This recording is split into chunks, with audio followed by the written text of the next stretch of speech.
Querido ouvinte, queremos falar hoje sobre o tema indigno de desatar sandálias.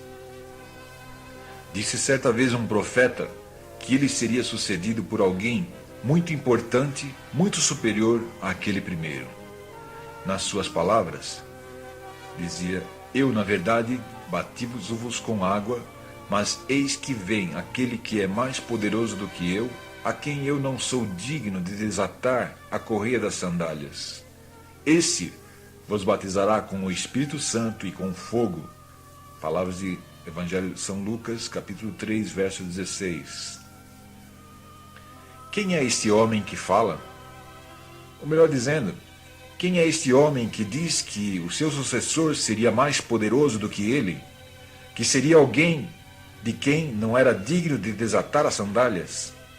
Para melhor entendermos esta palavra, vamos falar de um costume judaico. Naquelas paragens do Oriente Médio, nas cercanias da terra de Israel, os viajores andavam bem mais do que hoje.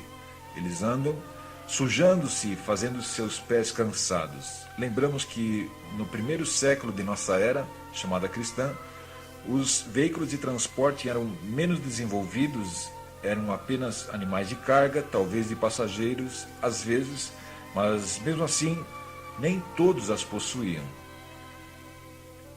As pessoas pobres não tinham ônibus coletivos para facilitar-lhes a vida. Tinham que caminhar a pé, subindo e descendo os mais diversos caminhos cheios de pedras e outros obstáculos. Os calçados daquela época não eram tênis ou botas, mas sim sandálias, normalmente nas calorosas e poeirentas estradas de Israel. Os viajores, quando chegavam no local do destino, chegavam cansados e com o seu corpo sempre empoeirado ou molhado das chuvas.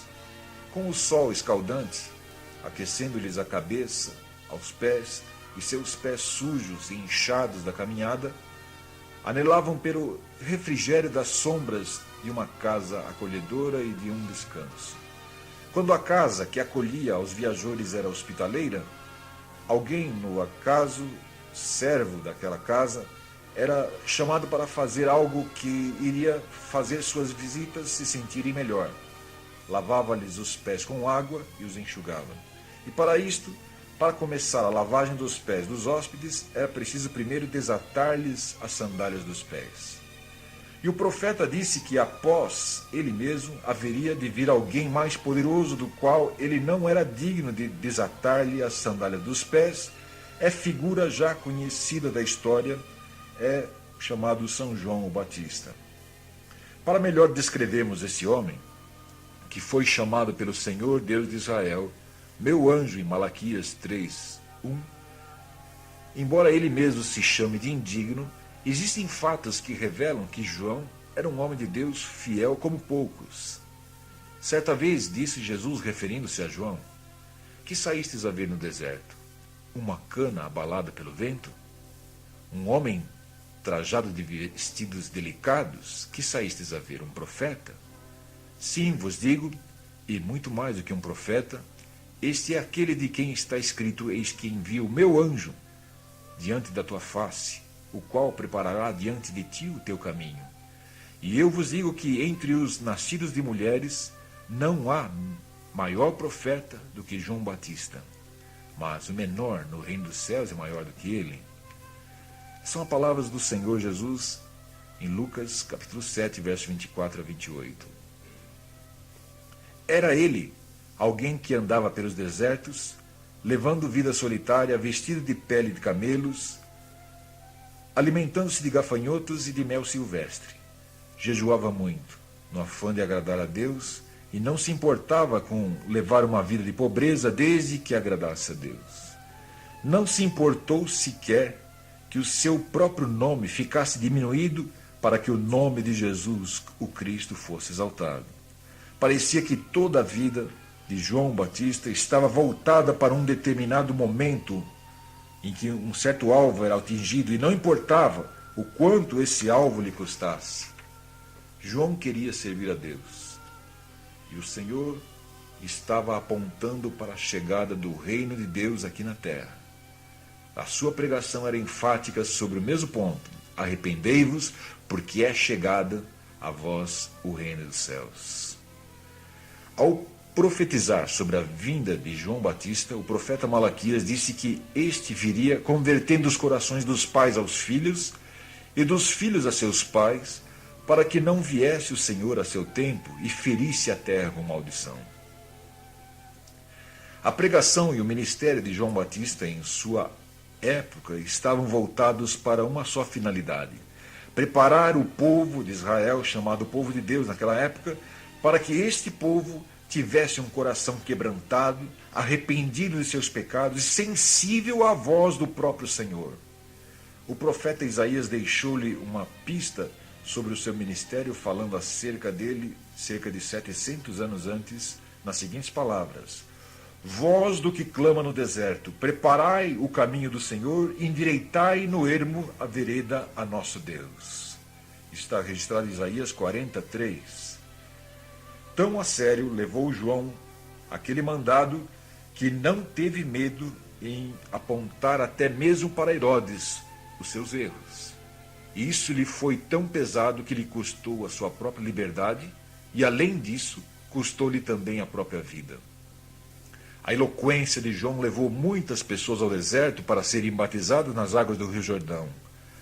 A sua pregação era veemente e exortava com vigor, pois ele sabia que em suas mãos estava a direção da vida para aqueles que andavam errados em trevas, e o seu desejo era que estes fossem salvos, pois era para isso mesmo que o Senhor o separou de seu mundo, para que fosse instrumento de provocar arrependimento nos corações do seu povo, para que quando viesse o Senhor, logo após o seu surgimento, encontrasse corações trabalhados pelo Espírito Santo, arrependidos de seus pecados e batizados naquelas águas do deserto.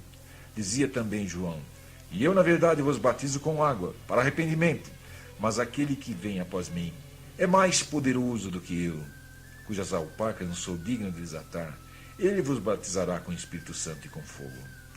Se olharmos bem para a vida de João, vamos ver que ele era um homem fiel a Deus e não achamos nenhuma falha digna de mencionar-se.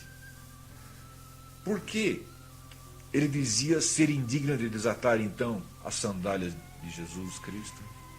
Temos só uma resposta: porque ele bem sabia que aquele cujo caminho ele, João mesmo, viera preparar, era o Messias, o prometido.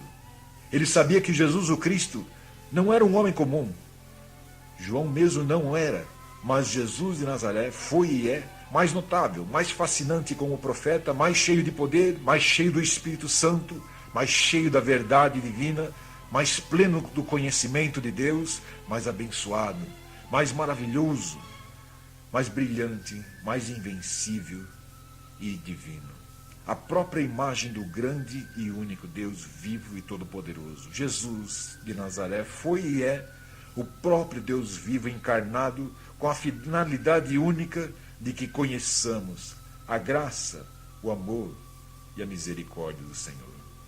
João sabia que Jesus era e é maior do que ele mesmo e maior do que todos os profetas de todos os tempos em toda a terra. Jesus é o único que pode nos salvar dos nossos pecados, porque foi o único profeta que morreu por nós e ressuscitou para nos dar a promessa de uma ressurreição também para nós, os que nele cremos. Se os amados ouvintes creem, devem desejar como João que ele venha em suas vidas arrependido dos seus pecados, e para isso oramos assim agora. Ore conosco. Maranata, ora vem, Senhor Jesus, para a minha vida. Amém. Mas Deus no céu pôde então tudo ver, e aqui não achou mais prazer, e assim mandou o seu filho para nascer igual seu sangue vencer, e a morte vencer, e reerguer a sua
morte vencer e reerguer a sua nação. Jesus veio nos salvar e nos dar a paz, esperança nós, amor e fé. Ele nos